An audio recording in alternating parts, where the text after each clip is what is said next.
Greetings, one and all, and welcome to Positively Positive here on Loki's Mornings of Mischief. I am your host, Stone Loki, and with me today is the one, the only, the master of Orville Nation, PJ. How are you doing, my friend? Hey Loki, man, it's such an honor to be here. You're like one of my favorite YouTubers. I've always said I want to be Loki when I grow up. It's an honor. It's an honor for me to be here with you and to be able to have this wonderful guest we have on today. Well, it is absolutely great to have you. I always have been like, man, I got to get PJ on here, and now we get to do a show every other week, a bi-weekly show where me and PJ have wonderful guests on and talk about all kinds of topics that positive topics that get your blood flowing. And I can't believe we have got a great guest this morning, Arica Angelo.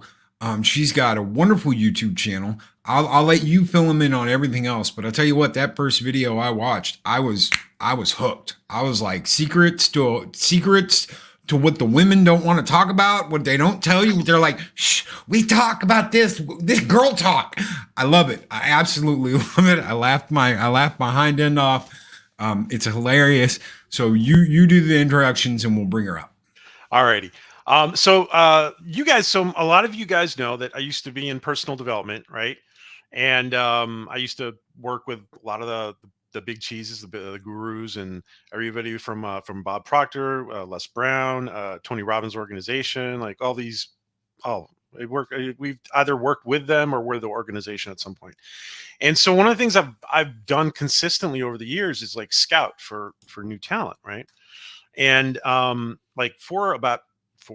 about 4 years ago, I started Arica just came up on my feed. I started watching her, and she was in Bali. I think she was in Bali, yeah. Or she was like between Bali and Los Angeles. I don't know exactly, but she was floating around. Anyway, and then she got stuck in Bali during COVID. So we watched a lot of that. So I've got to say that after watching her for so long, she has got this is my professional opinion as a psychologist.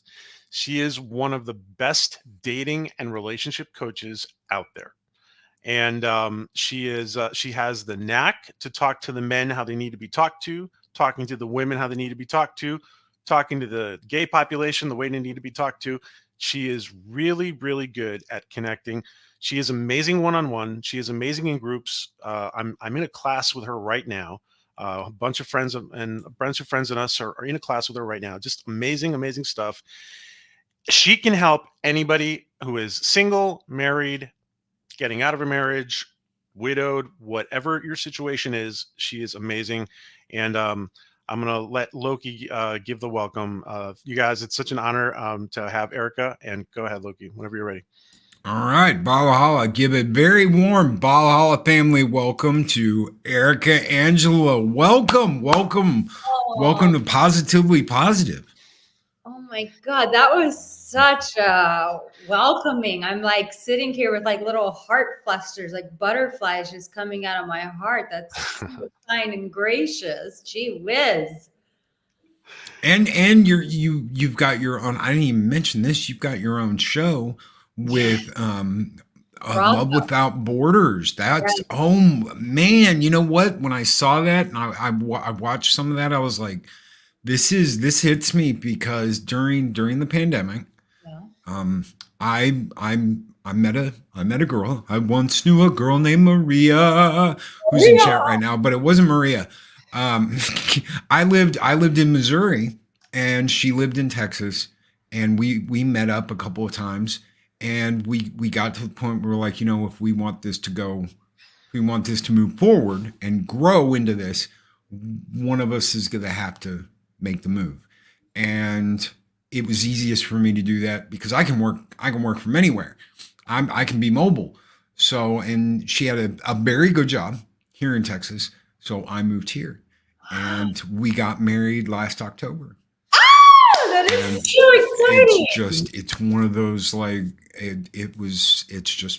we get along really well. We have really good date nights.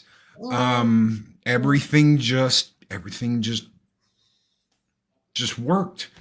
And when I saw Well, that, I was like, you wow. know why that is, Loki. You know why it's working so well, don't you? Mm-hmm. Because you got Mm-hmm. a Texas girl. I'm a Texas girl. Well, I grew up in Texas. So Really? I didn't grow up in Missouri. I grew up in Texas and I moved to Missouri in 2016 from Fort Worth. But I'm a Houston brat. Galveston. Oh, Whoa. I lived right off the seawall in from 98 to 2000. I lived right off the seawall. In the condos right behind the Walmart, the Supercenter Walmart right there on Seawall Boulevard. Oh my So, God. yeah. We're like neighbors. We live in the same town. I was there in Oh my 98, God. 2000. Loki's the Yeah. guy who used to pull your pigtails. I was the guy always riding I was riding a green beach cruiser up and down the street because I had to lose weight.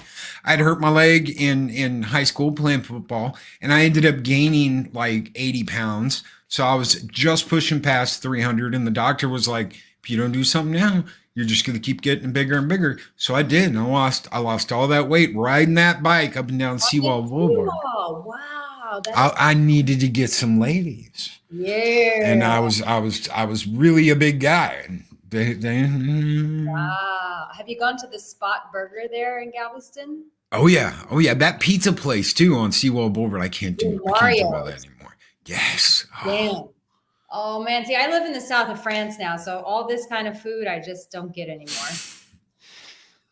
When you went into the old Marios, that was the little one, right? Because they've got the big one now. But when you went in a little one and you walked in and you sat down and you had the gumads behind you talking about stuff in their tracksuits, and you're like, I'm in the right place. I almost died in that restaurant as a little girl. They had these insane cheese sticks, and I was just like, when I eat food, I may not look like it, but when I eat, I get so excited, and so I was like inhaling this cheese stick, and I was like choking on this. My father had to reach over and reach his hand down my mouth. Oh my God. Pull out the cheese. It was that thick. Oh, I love that place. You think I'd stop eating cheese sticks, but no, I still eat those things. And that restaurant's great. That restaurant is absolutely great. Yes. For anybody who doesn't know, they've changed. They've moved. They have a much bigger spot now. But when it was that little restaurant, it was so homey and so great. And So good. man, So good. man, good old times. Oh my Good God. old I didn't know. I didn't expect this connection between you guys. Small world. And Texas, we remain kind of family for the rest of our lives. If you come from Texas, we're linked forever.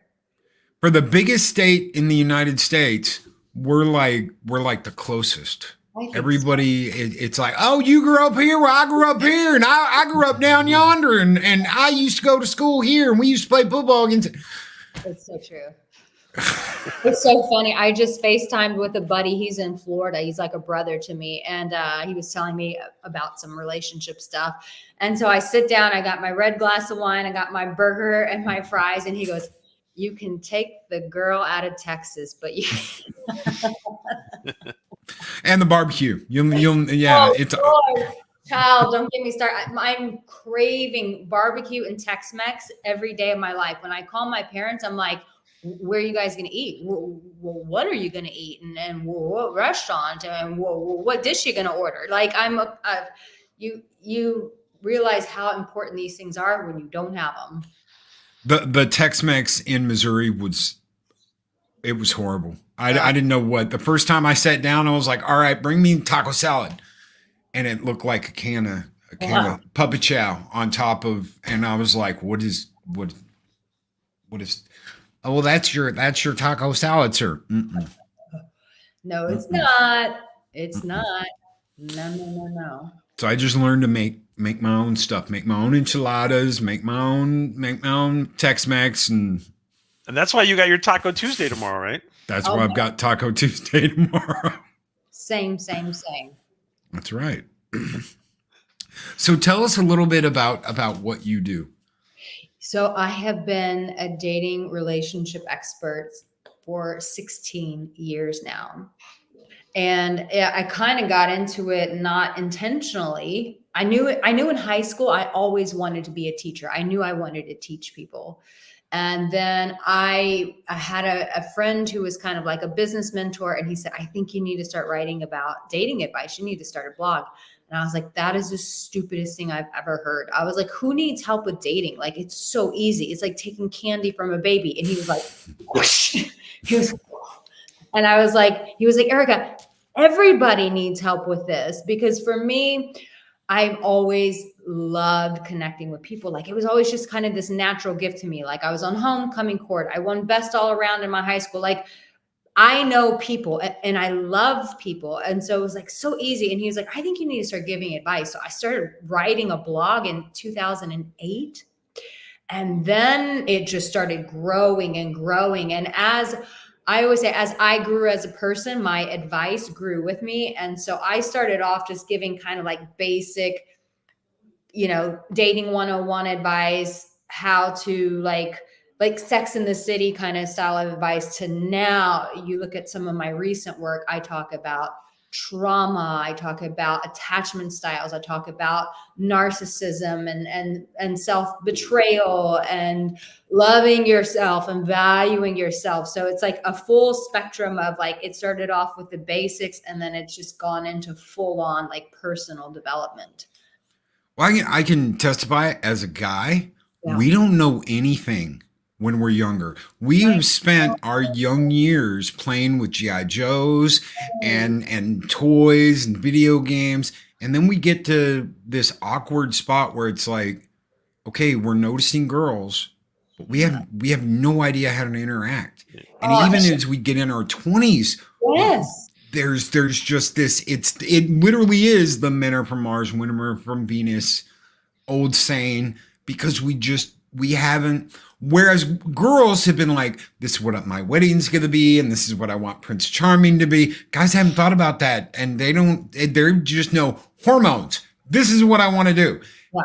And that's rushing. That's when accidents happen. But rushing isn't, we're supposed to take time and get to know the person and what their likes are and what their dislikes are. And how do you, if I had a boy, I don't even know how I'd go to approach, son, this is what you need to do, without him being like, Dad, you don't know nothing. I mean, it's almost an alien language to guys. I get so passionate about this because I feel like men I think that men have been really handicapped. I think that, women are given permission to have feelings and to dream about love and this and that. And men, it's just like, no. Am I allowed to cuss on this? Or Yes. Absolutely. Oh yeah. We get a little mouthy. So yeah. So a guy, so I get really passionate about this. So listen, a guy, when he's younger, if he talks about girls, if he talks about feelings, any of this, it's like, you're a pussy, shut up.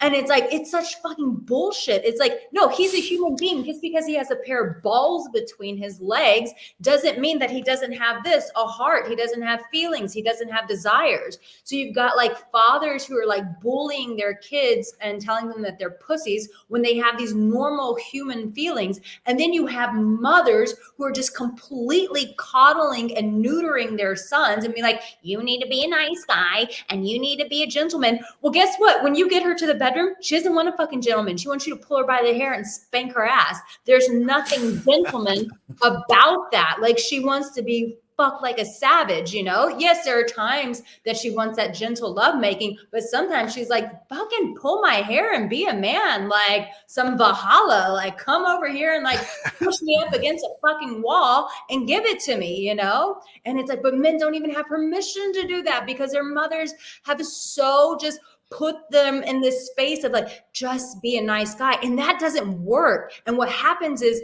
men get brought up of just be a nice guy. And then they get in relationships and then they have no balls. And then women take advantage of them and they take their money and they use them. And it's like, yeah, you just go off and earn a fucking living while you don't get any pussy. And while I don't actually love you for you. And it's like, are you freaking kidding me? Like, no. And so it's like men, that's why I have so much compassion and also this like this rage of justice, because I'm like, they have been so just like, it's like, I remember my father pointing this out to me. He's like, Arica, why is it every sitcom, like every man's just stupid when it comes to women? Why are people telling men they're stupid? Like everybody loves Raymond. He's just like, oh, and she's like, Raymond, you dumb shit. Da, da, da, da, da, da, da. And it's like, yeah, because this is what society has done to men. I mean, I could go off to for what society has done with women. I mean, that's a whole other conversation of why they break us down so that we can be controlled and manipulated. But that's a whole other conversation. But yeah, men, it's like no one has ever given them permission to say, hey, like, you have desires. It's okay to have boundaries. It's okay to have a voice. You can stand up for yourself. If you see a woman that you're interested in, yes, you have permission to go out and pursue her. But what we have now is guys like asking dating coaches like me, well, when's the right time to ask her for her phone number? Well, when's the right time to kiss her? When's the right time to ask her on a date? Whenever you fucking want to. That's when the right time is. When you feel that God-given desire, that is your intuition telling you move forward. But it's like guys have, it just breaks my heart, because if men don't know anything and they don't have any emotional intelligence, is because no one has ever instilled in them a value system for those things. And if you don't have a value for it, you're never going to grow and want to know more about it. Arica, one of the things, and I think this has happened to most guys too. Like one of the things when they're going from adolescence to adulthood, and like you said, they're taught to be the nice guy. There's this thing of like it's like a deer in the headlights. They're just like confused and lost, and there's a great deal of confusion for young men and even older men that what am I doing wrong? And they're beating themselves up and like, what am I doing wrong? And the guy might have a lot in his favor, but he so I've seen a lot of that. It's so much about it really comes down to like rebuilding ourselves to be able to trust ourselves again, and for a man to be able to trust himself, like when he wants to communicate his attraction, his emotions, his desires. It's like when those things come up, like trusting that gut feeling, that intuition, that desire, and moving forward with it. But what men end up doing, and even women are starting to do this, is we get stuck in analysis paralysis. So it's like we overanalyze a situation and we never take any action. And it's like, at the end of the day, like we are all just human beings. Like, yes, we may have different body parts, we have different cultures, we have different ways that we've been raised. But at the end of the day, if you strip all of us down, you will find a person who is really just wanting to be loved. And it's like, okay, if you have that inside of you, trust me, the woman, the people that you're interested in, they have those same desires. If you can get in the habit of trusting yourself and speaking your truth, it will change your entire life. Like I always tell men and women, you're more powerful than you realize. If you would just give yourself permission, if you would start trusting yourself, if you would start moving on those little nudges that you feel on the inside that are terrifying. Don't get me wrong. They're fucking terrifying to follow through with. Even if you're married, like, it's like your partner, like you guys get in something and you disagree and you want to bring that connection back, but you're like, is she still pissed? Is he still pissed? I don't know. Anytime we follow those nudges, but it's like, but I just want to connect with them. I just want to be back in their arms. I just want to feel them again. Should I go? Yes, you should. You should follow those nudges, because that is your compass. That is your governing compass. But we've just been so stripped away from those compasses inside of ourselves that we don't trust ourselves anymore. Communication. It's one of the things I've said over and over again. Communicating with the person that you're with, having that discussion, talking to them. It can be kind of crazy, especially for a guy today, because when you're first starting out, you don't know kind of what's going on behind the scenes. Especially kids today. You make one false move and the girls blasted you all over social media. Everyone at your school knows. I heard from a kid that said, Uncle Loki, I said this, and suddenly the whole school knew that I was interested in this girl, and they were all laughing at me. I'm like, well, that's because that girl doesn't know what's good for her.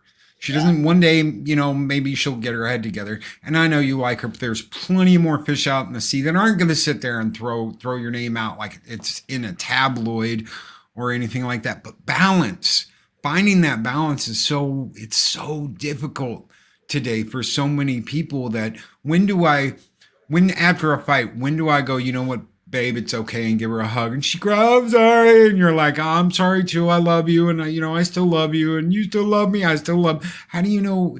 Like you said, it'll tell you right in here. Go in there and talk to her. Go in there and say something. You don't have to. You're not giving up. You're just you're coming together. Yeah. Yeah. Loki, do you see Henry Gamble's comment? Just scroll up a little bit. Can you put that up if you don't mind? This one? Or higher? Higher. At PJ. Okay. This brings up a really good point, Henry. Thanks for bringing this up. Arica, the dating for men can just turn out to be so expensive because, like, there will be women who just want to date you just like to get out and get a bite to eat, get a drink, and a lot of guys, can feel actually used. Like, do you want to talk about this topic? Or can you get any suggestions?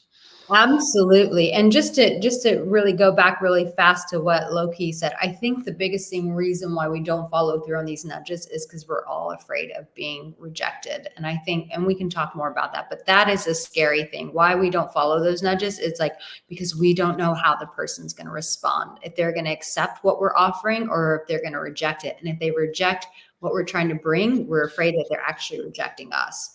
But yes, about dating, here's the thing. When I used to give dating advice back in 2008, I used to be of the mentality that if you're a guy, you take a woman on a date, you take her out to dinner. If you're just taking her out to coffee, if you're just taking her out for a drink, you just want to have sex with her and that's it. It's changed because now it's a numbers game. Now we have dating apps. And so people are dating so much that there are women who, do.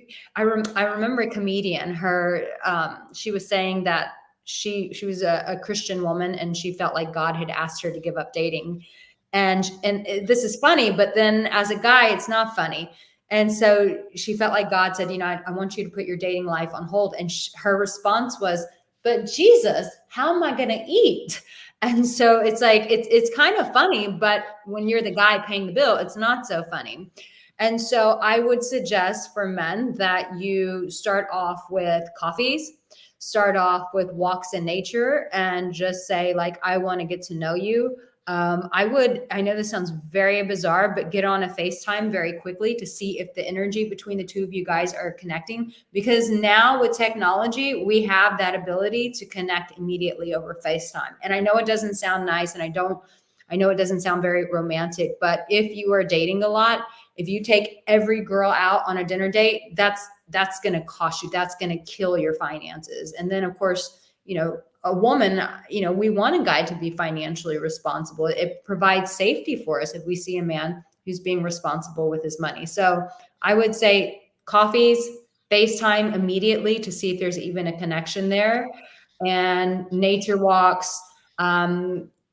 This is kind of like maybe second date, but make a picnic somewhere. It doesn't have to be dinner every time. And if she's very adamant about that, then that kind of lets you know who she is. And also the thing that this is one thing I feel like men miss out on is pay attention if a woman is asking intimate questions about you, not just about your work, not just about where you're from and what school you went to or what your hobbies are. But you can feel an invested interest in you. If she's not giving you that and everything's about her, that's not a good sign, man. And I think men, and I applaud men, because yes, men do want to be the leaders. Yes, you want to be showers. You do. If you have the funds, yes, pay for a date, be a man, pay for the date. But as that pursuer, I think men get so like fearful of like, I got to keep the conversation going. But it's like, no, it's a two-way street. Like, she needs to also show that she's interested in you. And if you're doing all the talking and she's not asking you any questions, call her out on it and be like, I don't know if you're really that into me. You haven't really asked me many questions about me. I think that that's the one thing we're all missing in our very politically correct society. It's just, I love just calling people out on their shit. Like, oh, you seem a bit rude, or you seem a bit guarded, or what's that about? And why be polite? Because you're just exchanging niceties and you're actually not connecting. So just if you don't feel like she's connecting, ask her.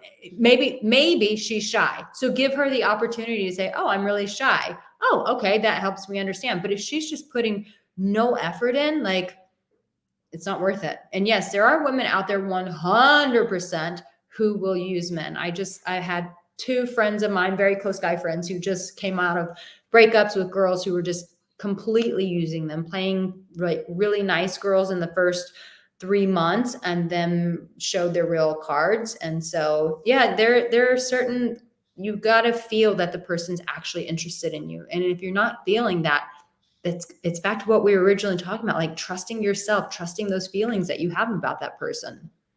And never underestimate a person's nerves, because sometimes people are so nervous. Yeah. This is that first time interaction, and they might be as nervous as a long-tailed cat in a room full of rocking chairs.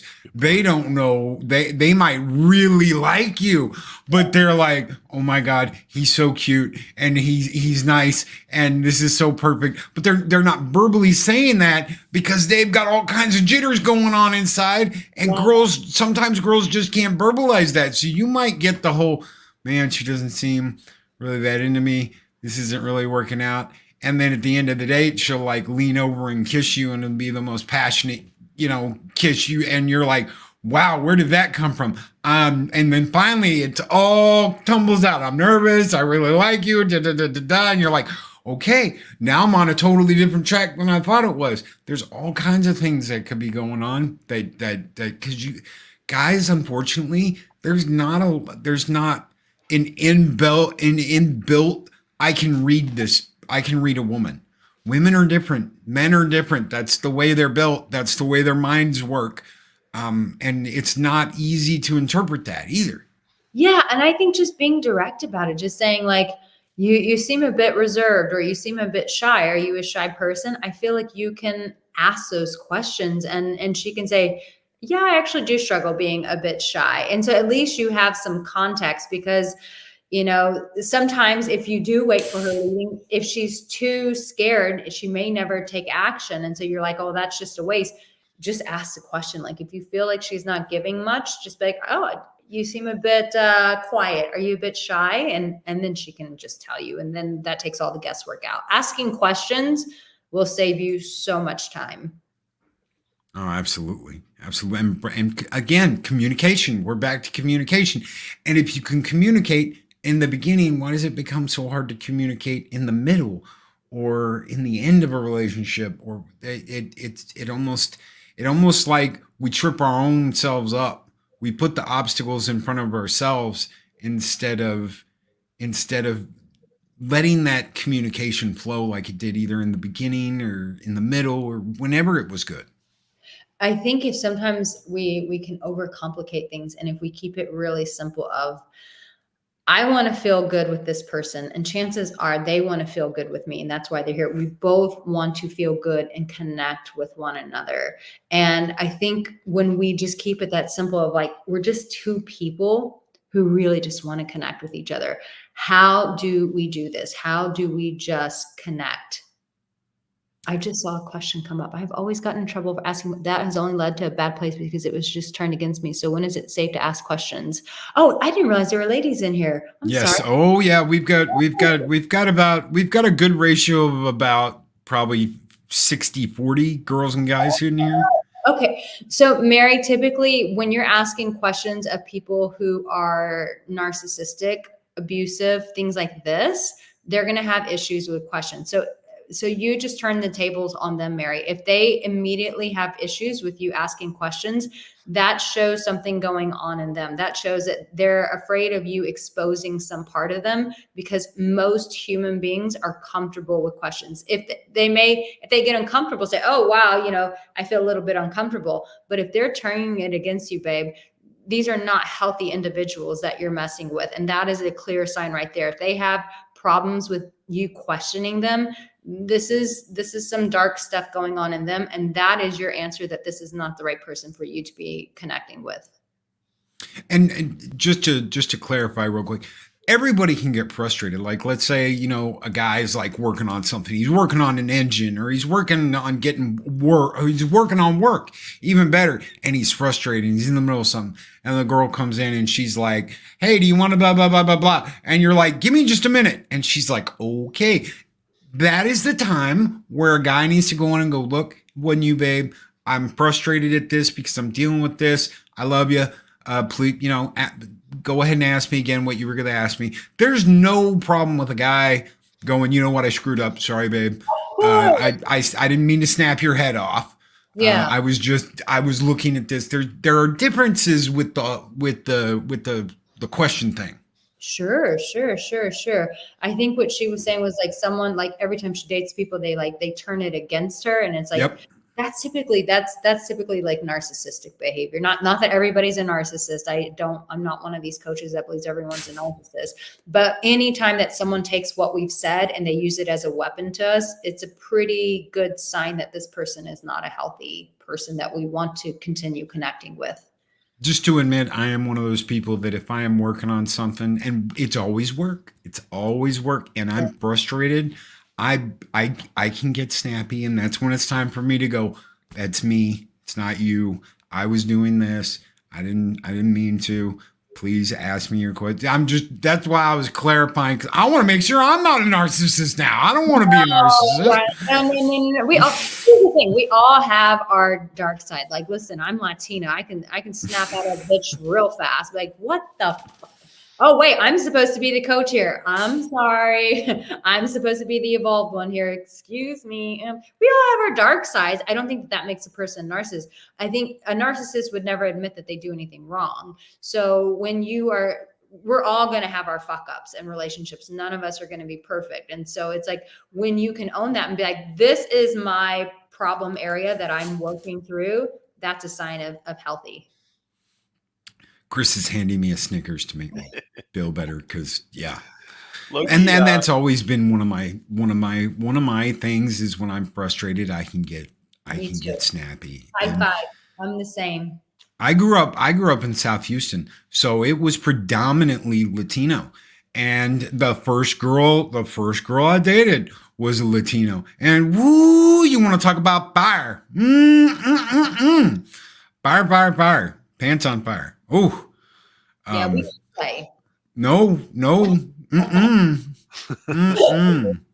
Mary said she had another statement above. I didn't see it, Mary. I'm scrolling. For me, it's not about rejection.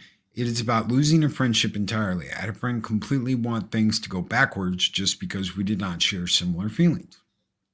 So, Mary, there's a way to address things like this. Like when you have a conflict with a friend, I think the reason why we get so frustrated with each other, I just had a girlfriend and I, we had like a full on falling out as we're like together.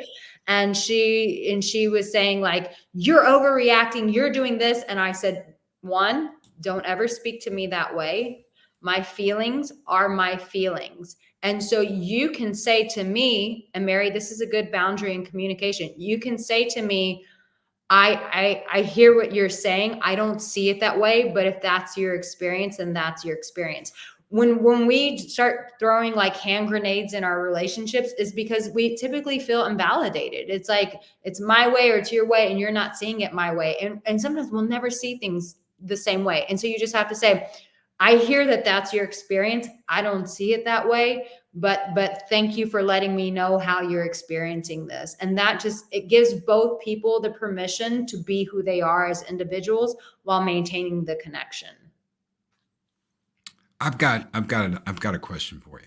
Okay. What advice would you give to someone coming out of like a long-term relationship who's like, or a marriage, either one.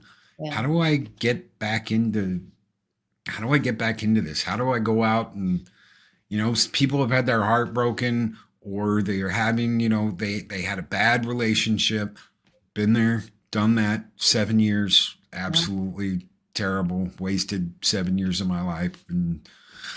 But how do they get back in that? Because that was a tough thing for me.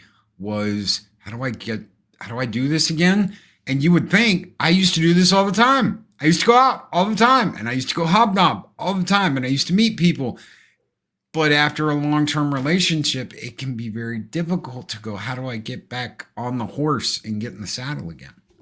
So I'm going to give you an answer that is not going to be a very sexy answer. But most of the time we have to go, what was the biggest thing that hurt in this breakup, that hurt me personally? Was it betrayal? Was it that they made me feel like I was never enough? Was it, there's that one thing that you really feel that I give so much to them and then they didn't give that back to me. So I felt taken advantage of. Like, really tap into what that one thing is and really work through that. As what I would say as a coach is, you need to heal through that. You need to move through that, because what happens is when people go from relationships and they can't move on to starting dating, they go, oh, it's a dating issue. I have this, I have that. And what is actually happening is their subconscious is going, no, no, no, no, no. Don't ever put yourself out there again. Remember how you got the shit beat out of you? Yeah, don't ever do that again. And so what happens is they'll start self-sabotaging and they'll start dating people that they have no business with, or they'll start saying, oh, there's nobody online. Yeah, there's a planet of how many billions of people and there's nobody out there for you. Oh, okay. So we start creating this like inner sabotage for ourselves, because really what it is it's our subconscious trying to protect us, to say, I don't want you to get hurt like that again. But when you heal through that, when you're honest about it, when you work through it, then you can go, okay, I got my power back. And when you feel like you got your power back, then that same confidence that you used to have, you'll go back out with that same confidence. You lose that confidence because the reality is you lost a part of yourself in that breakup. And it's your job to go back and get yourself. Excellent. And if I can throw something in there too, Loki, I would say, somebody in that situation needs to be social, period. Like, even if it's with your same sex friends, just get out there, be social, go to the gym, go do stuff together with the guys or with the girls, whatever, and just don't be stuck at home. And if I may, Loki, is this a good time to show what I wanted to show? Oh, this would be great. This would be good. I was just putting Arica's program in the chat, and I'm going to pin it, guys. If you want to go over here, yes, you can read through her program, and I'm going to pin that to the top of the chat. That way, it's up there for everybody. It's called 5 things that sabotage people from connection. And this goes for singles, even when you're married or in relationship. The reality is, like, connection, I share these things. There's like 5 basic things that anyone can do. We just forget to do them. One of them I talk about is just little touch. Like, I don't care if it's today at the grocery store, there's this little old lady like carrying this basket and it was so heavy for her. And I touched her and I said, oh, please let me take that from you. I don't want you to carry that as we wait in line. And I'm just saying, like, there's those simple things like touch, just touching strangers, just putting an arm there. You have no idea how it just breaks every barrier. And then just a conversation happens, or when you and your partner are fighting and just a little touch on the back and just saying, babe, I know you're mad. You would be surprised where the brain is working and going, he's an asshole, he's a dick once again. But as soon as you touch that part of the back, all of a sudden, because the body has memories, the body has its own intelligence system. As soon as you touch her back, she goes, oh my God, I love him so much. The brain was just telling you what a dick he was, but your body remembers what it feels like to be loved. And so it's the same thing when you're dating people or you're out on a date with a new person and you just touch them and just a little touch and they're like, oh my God, I thought this person was such a loser. I thought they were so weird. And then they feel your energy, and all of a sudden that connection changes the whole game. So that course, it breaks down, like, there are some 5 basic things that everyone can be doing to get connecting so that you can move forward with getting into a relationship, building your relationship, or mending your relationship. So I really encourage you guys to get that. Absolutely. PJ. Yeah. Oh my God. Yeah. Guys, any program you can do, anything you can do with Erica is worth doing. Really, it is. And actually, can I just ask a quick question because you brought up something really important? How damaging was the lack of physical human contact during COVID to everybody? What do you think about that, Erica? Ooh, that's it.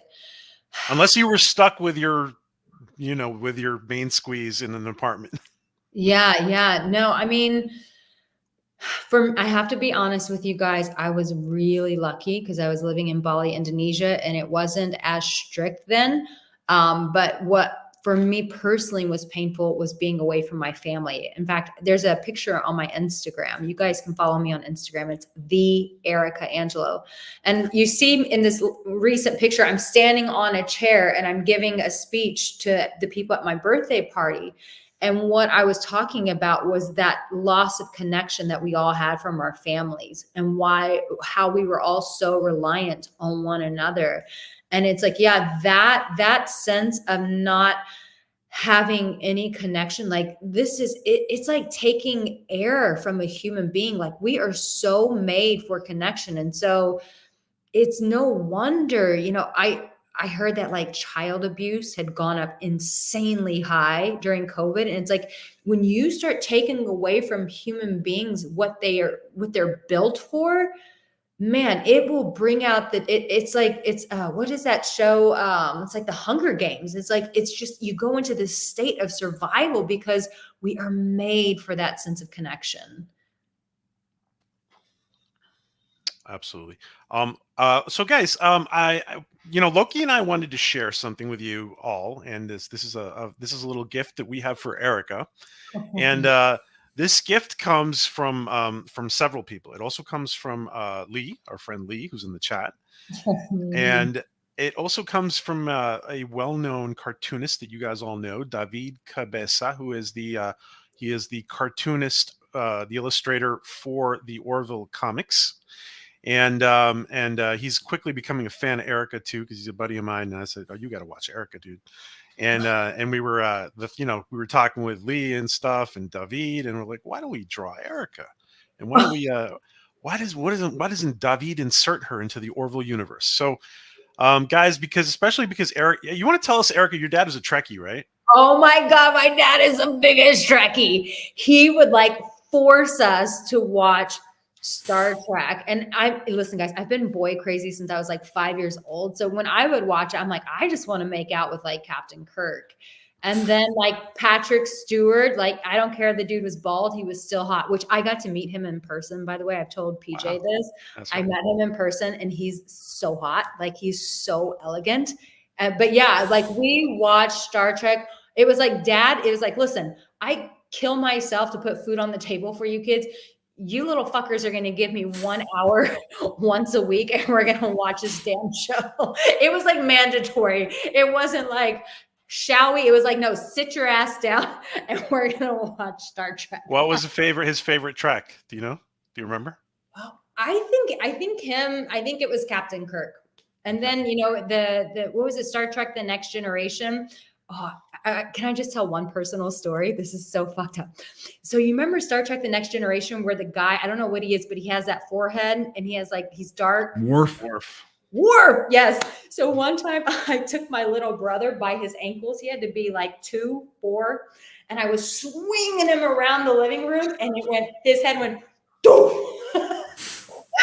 in the corner of the couch, and immediately his forehead went like Worf. And so we called him Worf for like a month. I got my ass beat for that, but listen, it was a lifelong story. I was like, and he's brown like me, and so I was like, remember that time you were Worf? That was worth that ass whooping for sure. That's funny. All right, so we wanted to officially welcome Erica to our greater nerd community because she's been big in the personal development community. But Ari, if Loki can share this. Oh yeah, what do you got? So this is David Cabeza inserting Arica Angelo into the Orville universe. Oh my gosh, I can't wait to see this. Oh Woo! Bam, bitches. And that's Wow. a doctor's outfit too. That is a doctor's outfit. Woo! I mean, she That has is stressed. I have none, but I like it. so. Yeah, Wow. the green in the Orville universe, the green, like Loki said, is kind of like the health field. So yeah, so you would be, you're a dating Oh, coach. I love this. She's giving me like Halle Berry vibes. Like, I love this. Ship's counselor. There you go. Ship's counselor. Woo! Oh, I love that. That is so You did a cool. good job, David. That is epic. Oh my God. Can I have a picture of that? Oh, we're giving you the high definition one so you can use it wherever you want. Yeah. Oh my God. That is too cool. That is really, really cool. So we will, I'm sure David will pop into your chat someday. So, Oh, that was so kind of him. That is really cool.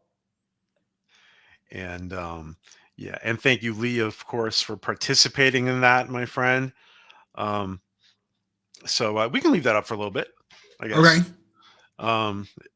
So when they start inserting you into pictures, that's when you know you really made it. When they start putting you in art, like that little lemon there in the background, that's got the Loki horns on it.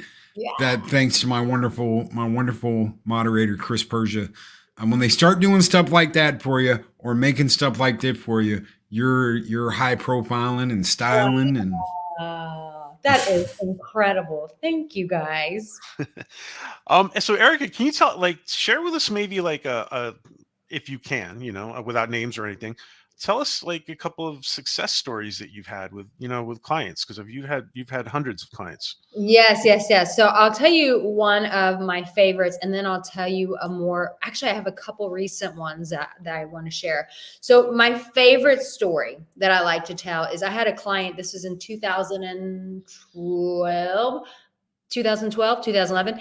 Anyways, he was in a really toxic relationship. The woman was abusive. I think they had a daughter together. And he's basically asking me, Arica, do I stay? And I said, hell no, you don't stay. If she's abusing you, no, you do not stay.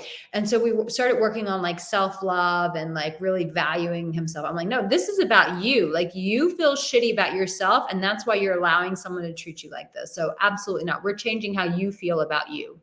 And so we went on a journey, and I think it was like 2 or 3 years later, he said, Arica, he was in Texas, and he said, I would love for you to come to my wedding. And he was like, it would be such an honor. And I was like, oh my God, of course.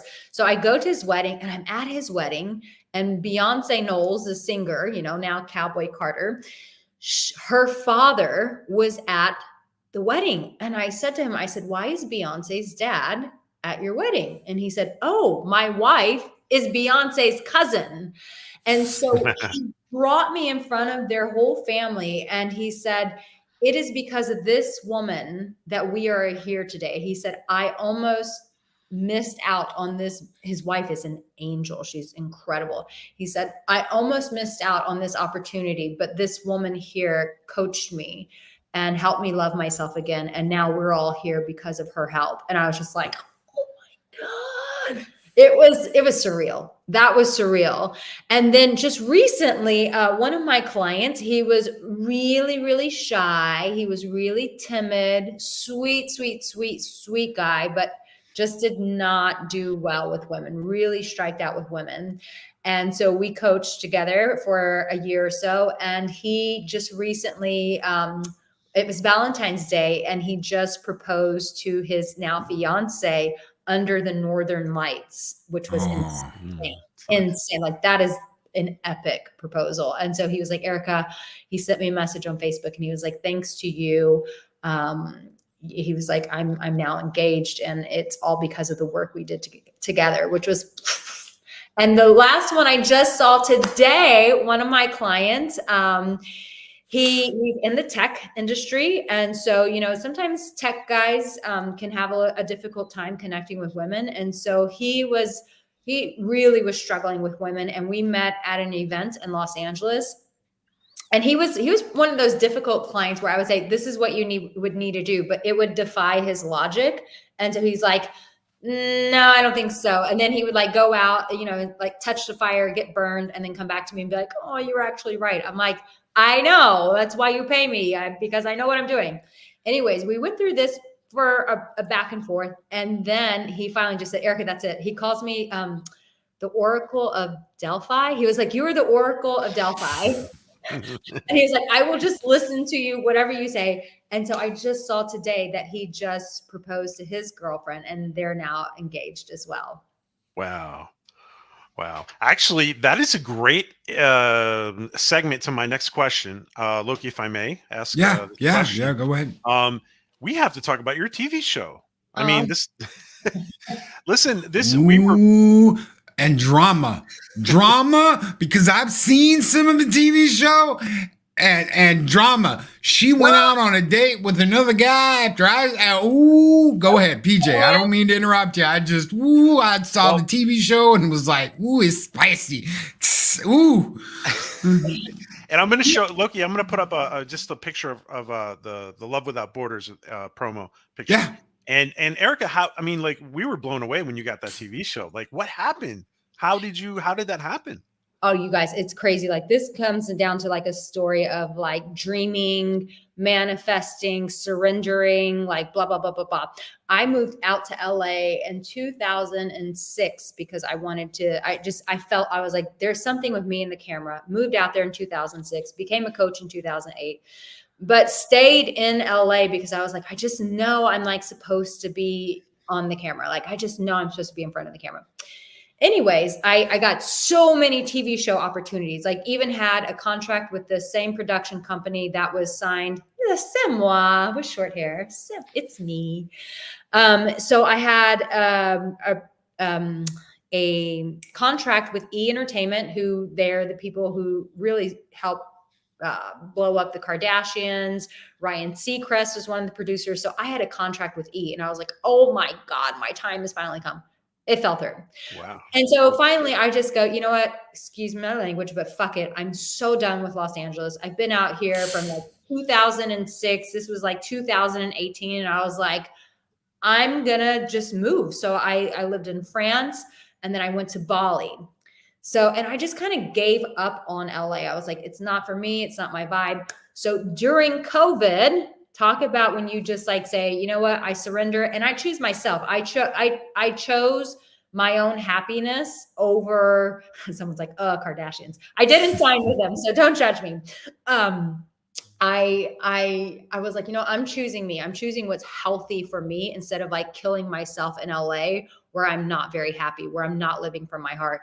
And lo and behold, I get this email and they're like, hey, we want you. We're this production company in Los Angeles.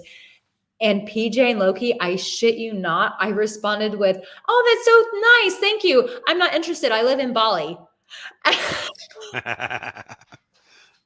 And he wrote back, he was like, whoa, wait a minute. He's like, let's just get on a call. And I'm like, okay. And we get on a call and he tells me the concept. He says, Arica, this show, he's like, you're perfect for this show because you've lived in Thailand, you lived in England, you are perfect for that show. You live in Bali. He's like, you're perfect for this. And he's like, and you give dating and relationship advice. He said, this is a show about helping people in America who cannot find love in different countries. It was almost like the show was written for my work. And so I said, okay. And they literally, this is the craziest part, guys. Talk about COVID. They literally hired me as the host of this show for the show. I don't know how many millions of dollars they put in this show, but let me just say the budget was huge. And they hired me on a Zoom call through Zoom interviews. I said, you guys are nuts. You've never met me in person and you've hired me over Zoom interviews. And they're like, COVID, baby. And so, yeah, that's how it came. It was through an email while I was in Bali. I said no. They said, let's talk. And then the rest is history. Can I ask you a couple of questions about the show? Of course. So how? Because obviously you're not just the hostess of the show. You're the host, but how involved were you in decision making as far as couples and stuff? Like, or were you limited there? I was very limited there. I got some say so, some. I would have liked a lot more. I mean, I'm under. I don't know how the whole contract thing still works, but let's just say I would Can't have talk much. Yeah. preferred to have had a lot more say so. A lot more say so. Yeah. Yeah. And go ahead, Loki. I was just going to say one of the episodes I saw, gentleman moved out to meet this woman, and this woman had been in a couple of bad relationships. Yes. And this is a sweetheart of a guy. Yes. And she ends up going back out with these guys that treated her like crap and that she wanted to get away from, and kind of abandoning this sweet guy that moved halfway around the world to meet her and get to know her and start to try and have a relationship with her. There's this thing in the chemical dependency game that we call breaking your chains. Yeah. How hard is it for some people when they've got this modus operandi, they've got this way that they do things, and they've done it over and over. It's almost self-sabotage. It's going back to their old patterns. How hard is that to go, okay, you guys gotta break that? Because if you're making the same mistakes over and over and over again, and you're not learning from those mistakes, you're going out with the same type of guy you got out with that broke your heart this time and did this to you this time, and you're almost like a magnet. I heard that once, a butthead magnet. You attract these guys that are just crap, or girls, either way you want to look at it. How do you help them go recognize that and go, you guys gotta stop this. You have to stop falling into this pattern of almost self-abuse. I'm so glad that you asked the question this way, because she got a lot of, she became the villain of the show. And what I kept telling the producers is, this girl has tons of trauma. She had been physically abused. She had been pushed down the stairs by one of her lived-in boyfriends. And then we move in this huge guy into her home. And I'm watching her and I'm like, she's in a constant state of feeling triggered. And what you don't see on the TV show, and what you don't see in any of the TV show, is we end up doing a lot of like trauma work with these people. And so with Chandra, which you'll never get to see on TV, but I took her through a nervous system exercise where she was getting her power back. They had the cameras all in there. We were in her bedroom. She was pounding pillows. And I was like, we are going to get your power back. That fucker who did this to you, pushed you down the stairs. It's not the guy that's in your house right now, but your nervous system and your body still has that memory, and you're holding on to that experience. And so she was able to pound. She was sobbing, crying, to the point where we got into the same bed, and I'm just holding her and just really holding her with tough love. And she's just weeping and crying. And so to your question, it is almost impossible to come out of those cycles until you start doing some trauma work. And she had no idea that she needed trauma. When we started working together during the show, she was just always in tears with me. She said, but nobody has told me this. I didn't know about this kind of work. No one's ever told me about my heart and healing my heart. She's like, I knew nothing. So the unfortunate thing about these shows is you see people and they don't have tools, and the deepest part of their pain is being exposed in front of everyone. And everyone just wrote her off as she's this bitch. And to be fair, she was a proper bitch to him. Like there's a scene in the restaurant where I call her a bitch and I'm like, you're being a fucking bruja. Like, stop that shit. And so her family got all scared and they're like, nobody tells her what to do. But the reality is like, she was being awful to him, but these were all trauma responses. And so she, to this day, her and I stay in touch over Instagram. And she's like, that day where you took me through this trauma work, she was like, I will never forget this day. And so, yes, the body has this memory, and we're wired, and we go back to those people who abuse us because it's what our body knows. It's like, even though they hurt me, it's what I know. And because I know it, I feel safe with it. And so that's why we keep going back, because it's the devil we know. It's the devil we're comfortable with. And so that's why people keep going back to that. And until they do that sort of deep trauma work, it'll just keep replaying itself out unless they get lucky or blessed and God just sends them an angel who sees them and just loves them through it. But most of the time, they're going to have to work through that. Going through 7 years of horrible relationship, I'm just lucky that my angel is in the other room at the moment and has been very understanding and very comforting. And we talk all the time about pretty much everything. But coming out of something like that, you're almost in like shell shocked. It's almost like PTSD. Of course, it is PTSD. It's not almost. It is Absolutely. PTSD. PJ. Absolutely. No, absolutely. Yeah, it is PTSD. I was going to say, is there? You answered one of my questions. I was going to say, how much coaching were you able to be? Because I know you were limited. How much coaching were you able to give? Did you give as much coaching as you wanted to, or were you limited there too? No, I have to say, like, I have a YouTube video where I'm pretty honest about like my experience with the TV show. And I will say one good thing that they really did was the main producer. The one good thing that he really did was he said, Arica, you be you and you do what you do. And so that's like the part of this that you don't even see in the TV show is all the coaching of like one of the girls did inner child work. Another person like grieved the mother that he lost, and I'm holding him and he's like, I've never said these things. I've never processed this before. There was so much coaching that went into it that you don't get to see. And that was probably the most disappointing thing for me. It was like, this is a real meet. This is a real connection. But there was tons of coaching that I got to do, which was incredible. Arica, I think that I personally think that with a little fine tuning, because there's some things that need to be fine tuned. I think in that process, like for if you wanted further seasons, what would you change if you for season 2 or 3? What would you add or change or? Well, I would say casting for one. I think that the people that were cast were people who were not ready for relationships, who came from severe trauma. There was 1, 2, 3.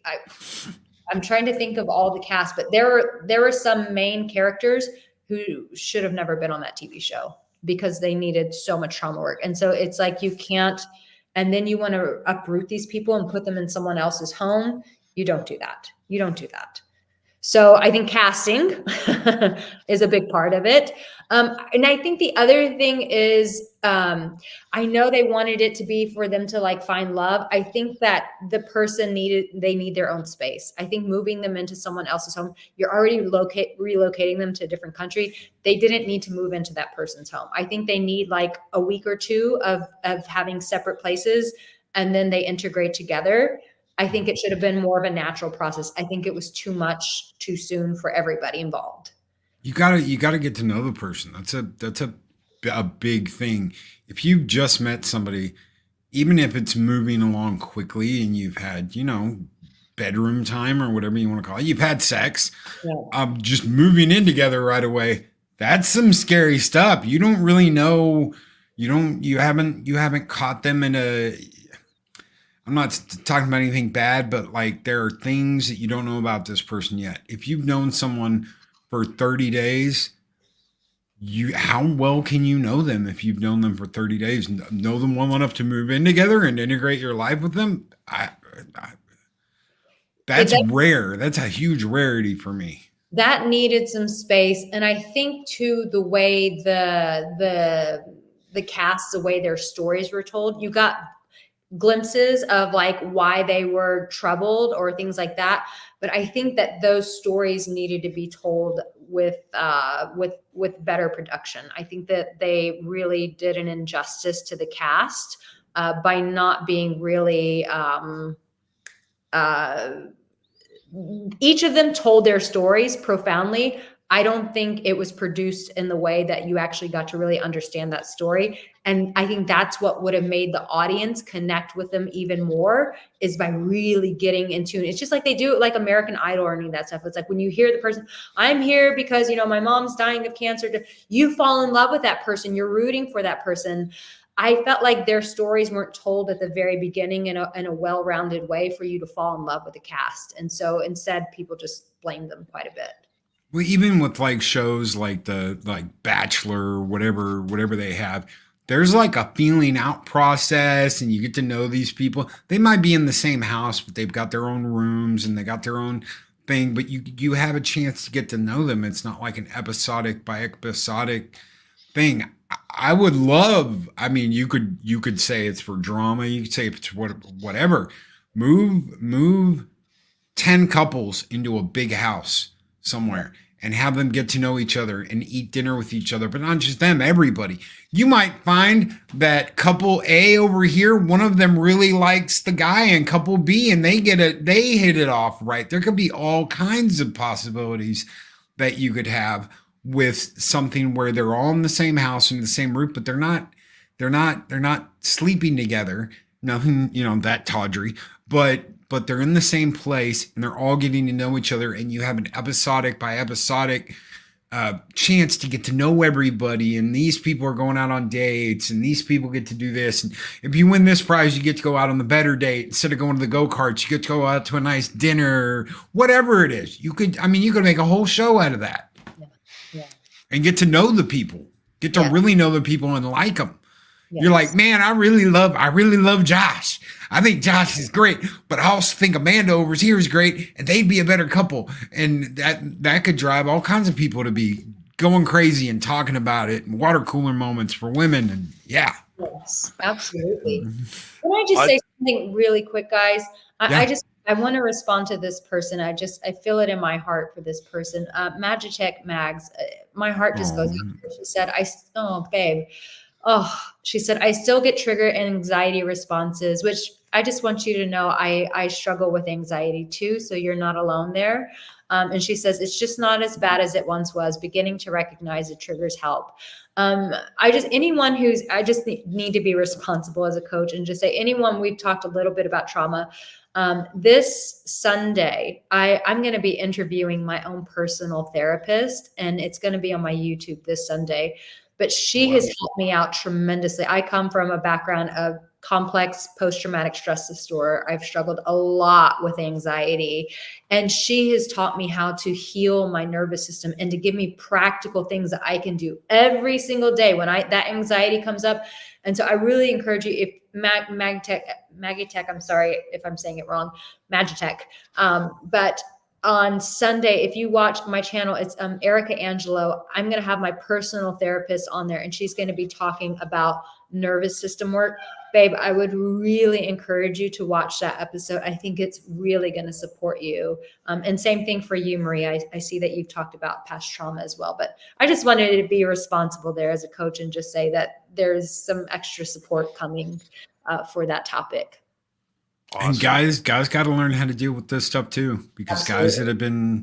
guys that have been in bad. There are times where my wife will say something, and I start going into this level. It's like almost like my anxiety hits, and the argument starts to build. And she's like, "Hey, I'm not," but she knows me so well, because she's like, "Hey, so I'm not." It's not. Loki is lucky. It's not, I'm not trying to argue with you or do any of this. And I'm like, I'm sorry. I'm just, and she goes, I know you dated a absolutely terrible. And you know what, as much a bad experience that was, it wasn't all her fault. She came from an absolutely horrible marriage, and we moved in way too soon. I'm not making excuses for someone who came after me with a butcher knife, but she has her own demons, and she's got to deal with her own stuff. Yes. But it still affects us. So for guys, this is for you too. This isn't just for the ladies. Some guys need to learn how to get through this and get over this, and learn how to almost breathe again without being like in your chest. Feel like it's all crimping up like you got an elephant on your chest. Yeah. And Mags is a female, by the way. Yes, Magitech Mags is yes. But especially Absolutely. for men too, because men get so, I've struggled a lot personally. This, I know I'll be very short, but I've struggled a lot with rage in my own life.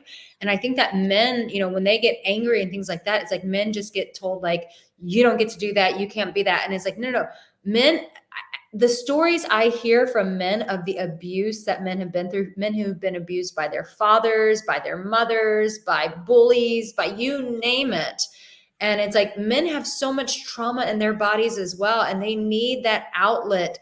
The gym is not enough. Like they need that outlet and they need those tools to be like, how can I bring peace back to myself? So that's this Sunday on my YouTube channel.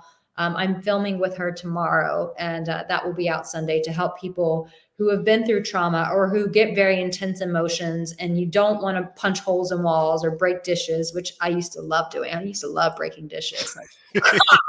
Woo! And then I was like, that shit gets expensive. So what's another route? By the way, guys, Arica put out yesterday, Sunday, an amazing video, which you guys might want to check out. That was she was on fire yesterday. That was good. And so you guys might want to check that out and get a little feel for what Arica's like on her YouTube channel. And before Loki tells us to wrap up, if I can just ask one more show question, Arica. Yeah, of course. So obviously the culture shock is part of the game, right? With Love Without Borders, right? But how much does the difference in culture affect the success of the pairing, do you think? So I have to say, I shitted on how with the casting, but I do have to say with the casting, they actually did do really good with that. For most of the people, the countries actually played into what they actually wanted. There was one particular, like Dubai didn't work out for any of the girls. None of the girls liked Dubai because it's just, there's no nature there. And so they really wrestled with that. But I would say that with casting, this is where they did a really good job. The people, for the most part, did a really good job. I'm trying to think who didn't do well. I would say Panama did well. Ghana, he kind of struggled because of he wanted his hot showers and this and that. But it wasn't a complete deal breaker for him. He was still able to like hang in there, but he did struggle a bit. I would say only out of all 5 countries, I would say that Dubai was probably the only one. And that's not true. And the American guy in Paris, he was not, he's just an American guy. He's like, I'm not, I think for him, that was a bit challenging as well. But for the Where's my taters and my French fries and my hamburger? Oh my God. He said that like faux gras tasted like, I can't remember what he said. It was horrible. I was like, and he just really showed he's American. And the Parisian was like, who's your president? He was like, I have no idea. I was like, oh my God, take the microphone off. Take the microphone off. Guys, if you've ever been to Italy and you've seen an American go, can I just get some noodles and some tomato paste? And you're going, don't do it. Don't do it. Don't you dare put pineapple on your pizza. Oh my God, they will kill you out here. But every time I go to America, I'm like, pineapple. I want to thank Arica so much, very much, for taking the time to be here today. It was an absolute learning experience. You're absolutely beautiful. I love it. I love what you do on your channel. I love what you do for people. There's not enough of stuff like this in the world. And there's a lot of guys out there, they don't know how to ask questions. They don't know, they grit their teeth and they bear it and they go through it, and they don't know that there are options and there are things that they can do to help themselves and to better themselves. So thank you so very much. Thank you for the ladies, for the guys, everybody that's been in the chat, everybody. We've had 90 people watching for like the last 40 minutes. That's so cool. Thank you guys so very much for being here. I know you've got a much bigger channel, but that's pretty good for Loki's Mornings of Mischief. And big thank you to BJ for setting all this up. You're great, brother. You're absolutely wonderful. Thank you, Loki, and for Arica for being here. And guys, listen, everybody who's listening or watching on the replay, break it down to the basic simple. Arica helps a lot of people. And like, but like, I used to be Raj I used to be Raj, but and Arica found me and she turned me into PJ. So if she can do that to PJ, guys, she can do that to anybody. You guys, just the most important thing, I think, just everybody interact with the channel. Her Instagram, she's very big on Instagram, not so much on Twitter. We got a lot of Twitter people in here, but check out her Instagram and her YouTube and get to know her. And there's probably a way to interact that will be beneficial. So, thank you guys for having me. This was so much fun. You guys asked such good questions, and your audience is incredible. I'm like watching this chat, and I'm like, I wish I had this kind of engagement on my YouTube channel. I'm like, this is awesome. Your community is incredible, and the questions and the comments. I'm like, oh my God, what a great community. Valhalla makes me proud every single morning. This is why I get up and why I do this is them. They keep me going. They keep the fires burning bright. That's one of the things we say around here, especially when Makani was in here earlier and threw out a super sticker. I do not know if it is still, it is. And it's a Shima Emu farting hearts. It's a Shiba Emu moving its butt around farting hearts. So thank you, Makani. But it is this community, and it is all of these people that keep me waking up every single morning. Cause I'm not a morning person, Arica. I get up at 7 o'clock every morning and I'm like, and I go in there and I stumble around and I take my meds and drink my protein shake and have a little bit to eat.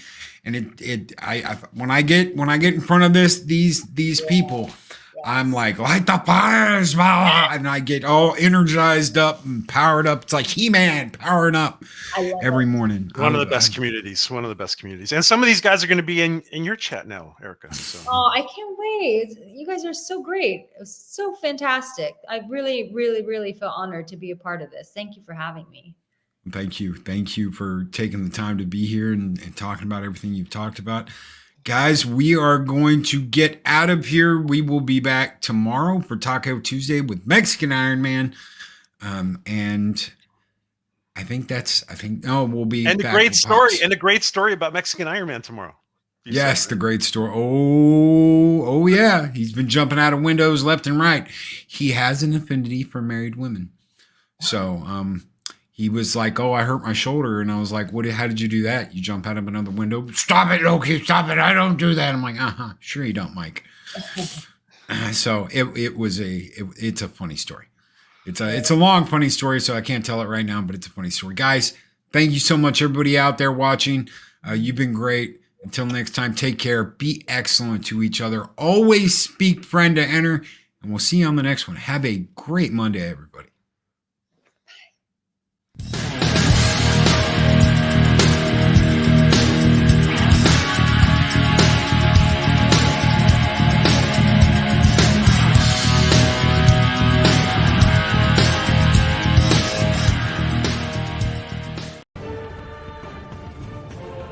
These videos are tremendous.